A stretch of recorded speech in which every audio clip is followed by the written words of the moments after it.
The C-SPAN networks bring you long-form public affairs programming from the nation's capital and are a public service of your television provider. C-SPAN, created by cable. Please raise your right hand and repeat after me. I, Barack Hussein Obama, do solemnly swear. I, Barack Hussein Obama, do solemnly swear that I faithfully execute that I will faithfully execute the office of President of the United States the office of President of the United States and will, to the best of my ability, preserve, protect, and defend the Constitution of the United States. The Constitution of the United States. So help you God. So help me God. Congratulations, Mr. President.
Ladies and gentlemen, it is my great privilege and distinct honor to introduce the 44th President of the United States of America, Barack H.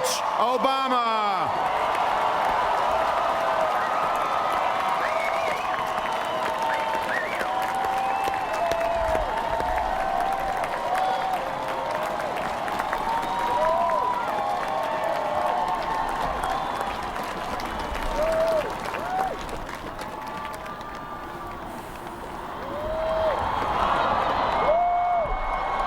Thank you.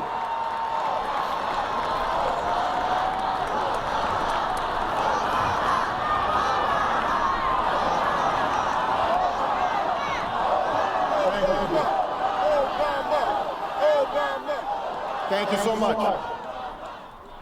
Vice President Biden, Mr. Chief Justice, members of the United States Congress, distinguished guests, and fellow citizens. Each time we gather to inaugurate a president, we bear witness to the enduring strength of our Constitution. We affirm the promise of our democracy. We recall that what binds this nation together is not the colors of our skin or the tenets of our faith or the origins of our names. What makes us exceptional, what makes us American, is our allegiance to an idea articulated in a declaration made more than 2 centuries ago. We hold these truths to be self-evident, that all men are created equal,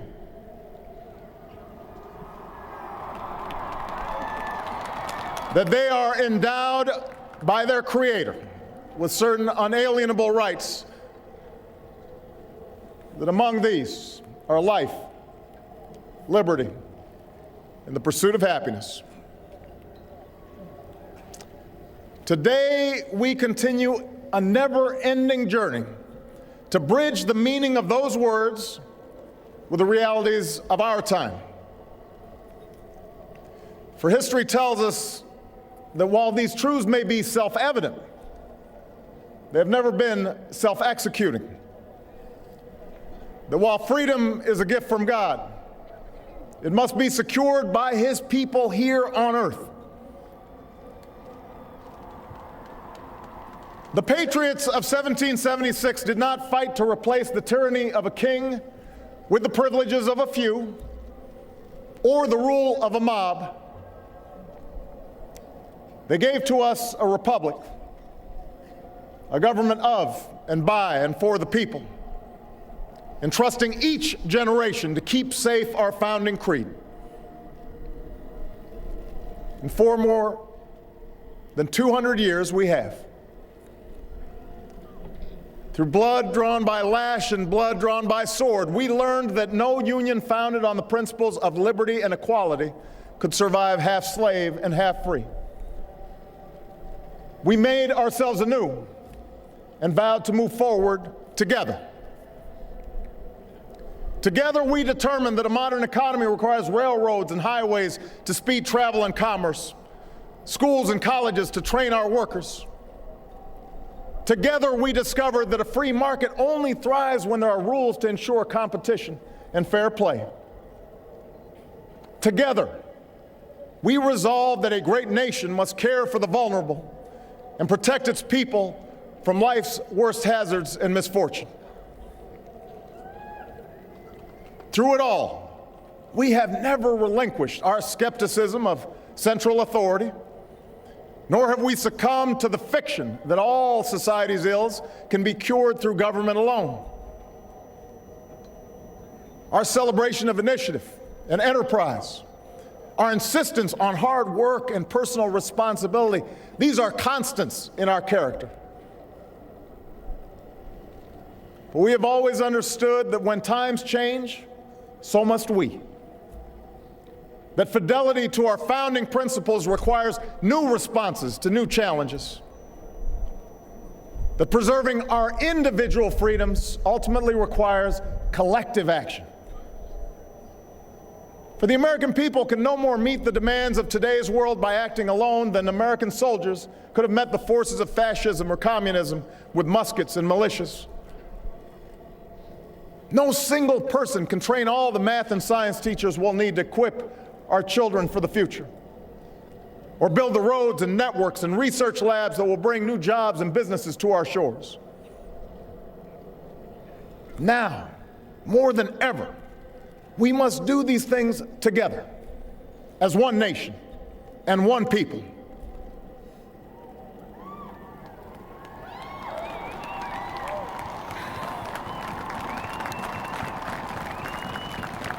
This generation of Americans has been tested by crises that steeled our resolve and proved our resilience.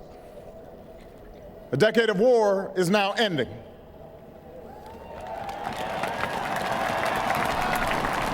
An economic recovery has begun.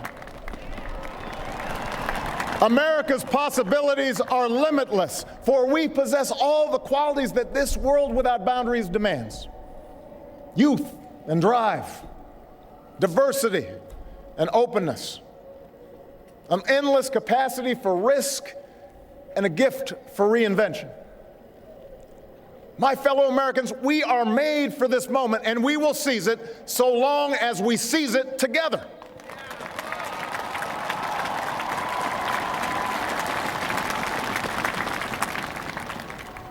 For we, the people, understand that our country cannot succeed when a shrinking few do very well and a growing many barely make it. We believe that America's prosperity must rest upon the broad shoulders of a rising middle class. We know that America thrives when every person can find independence and pride in their work, when the wages of honest labor liberate families from the brink of hardship. We are true to our creed when a little girl born into the bleakest poverty knows that she has the same chance to succeed as anybody else because she is an American, she is free, and she is equal not just in the eyes of God, but also in our own.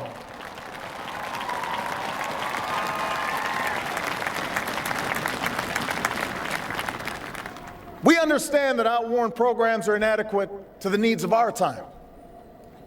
So we must harness new ideas and technology to remake our government, revamp our tax code, reform our schools, and empower our citizens with the skills they need to work harder, learn more, reach higher.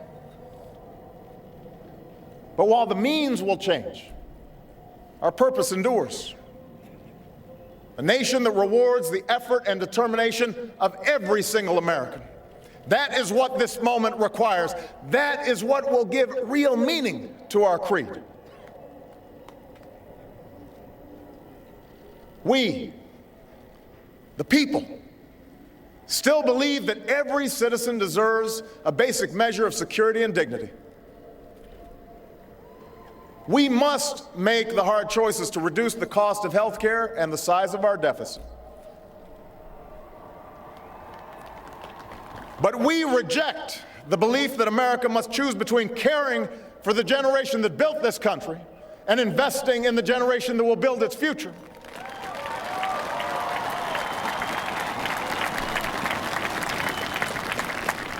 For we remember the lessons of our past, when twilight years were spent in poverty and parents of a child with a disability had nowhere to turn.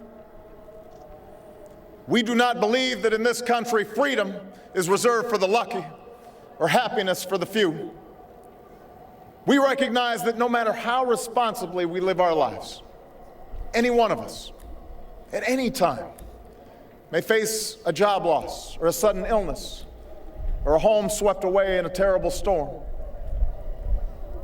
The commitments we make to each other through Medicare and Medicaid and Social Security, these things do not sap our initiative, they strengthen us.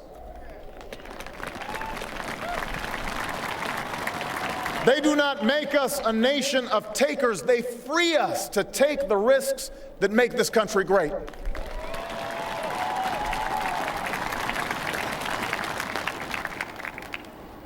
We, the people, still believe that our obligations as Americans are not just to ourselves, but to all posterity. We will respond to the threat of climate change, knowing that the failure to do so would betray our children and future generations.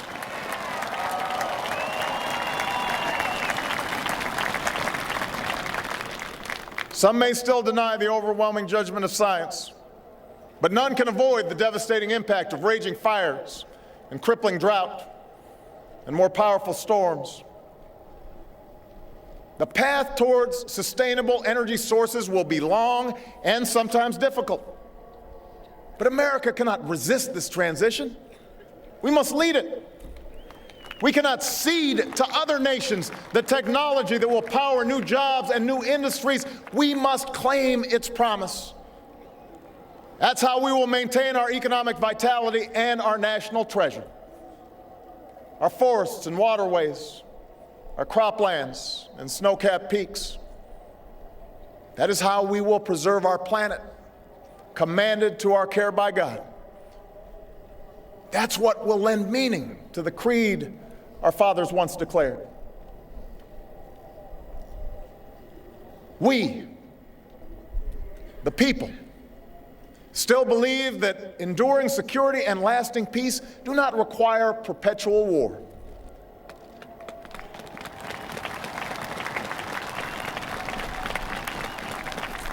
Our brave men and women in uniform, tempered by the flames of battle, are unmatched in skill and courage. Our citizens, seared by the memory of those we have lost, know too well the price that is paid for liberty. The knowledge of their sacrifice will keep us forever vigilant against those who would do us harm. But we are also heirs to those who won the peace and not just the war, who turned sworn enemies into the surest of friends, and we must carry those lessons into this time as well. We will defend our people and uphold our values through strength of arms and the rule of law. We will show the courage to try and resolve our differences with other nations peacefully, not because we are naive about the dangers we face, but because engagement can more durably lift suspicion and fear. America will remain the anchor of strong alliances in every corner of the globe. And we will renew those institutions that extend our capacity to manage crisis abroad. For no one has a greater stake in a peaceful world than its most powerful nation. We will support democracy from Asia to Africa, from the Americas to the Middle East, because our interests and our conscience compel us to act on behalf of those who long for freedom. And we must be a source of hope to the poor, the sick, the marginalized, the victims of prejudice, not out of mere charity, but because peace in our time requires the constant advance of those principles that our common creed describes: tolerance and opportunity, human dignity, and justice. We, the people, declare today that the most evident of truths, that all of us are created equal, is the star that guides us still. Just as it guided our forebears through Seneca Falls and Selma and Stonewall, just as it guided all those men and women, sung and unsung, who left footprints along this great mall, to hear a preacher say that we cannot walk alone, to hear a king proclaim that our individual freedom is inextricably bound to the freedom of every soul on earth.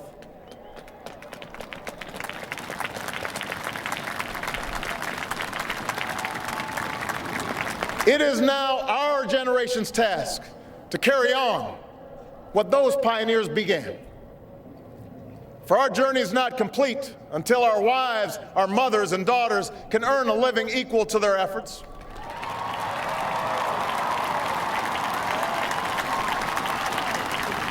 Our journey is not complete until our gay brothers and sisters are treated like anyone else under the law. For if we are truly created equal, then surely the love we commit to one another must be equal as well. Our journey is not complete until no citizen is forced to wait for hours to exercise the right to vote. Our journey is not complete until we find a better way to welcome the striving, hopeful immigrants who still see America as a land of opportunity, until bright young students and engineers are enlisted in our workforce rather than expelled from our country.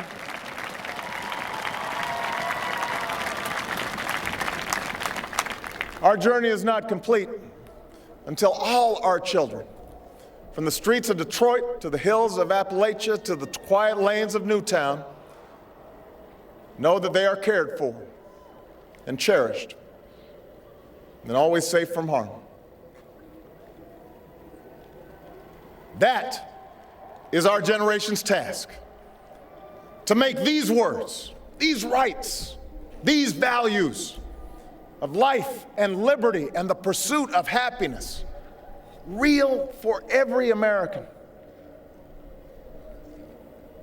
Being true to our founding documents does not require us to agree on every contour of life. It does not mean we all define liberty in exactly the same way or follow the same precise path to happiness. Progress does not compel us to settle centuries-long debates about the role of government for all time, but it does require us to act in our time.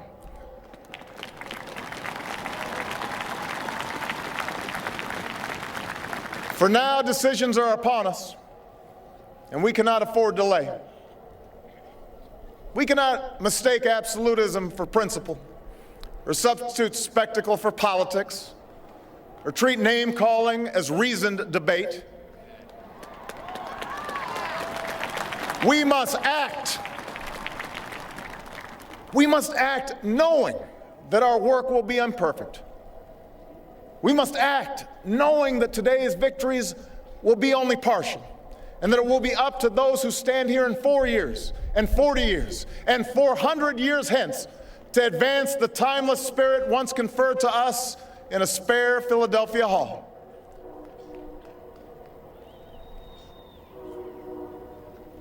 My fellow Americans,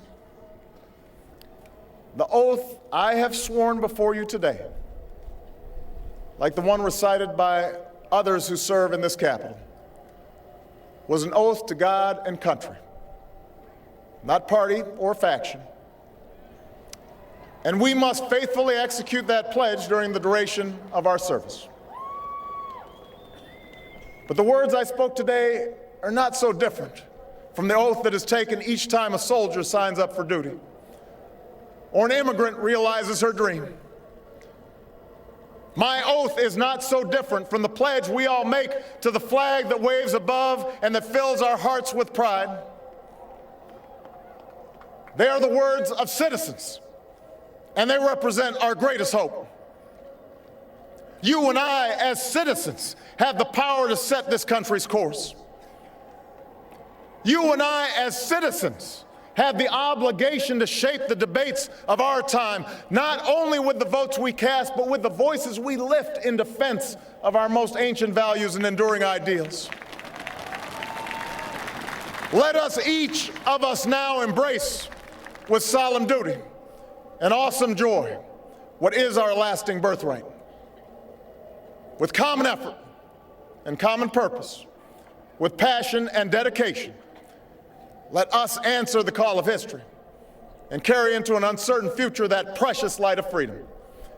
Thank you, God bless you, and may He forever bless these United States of America.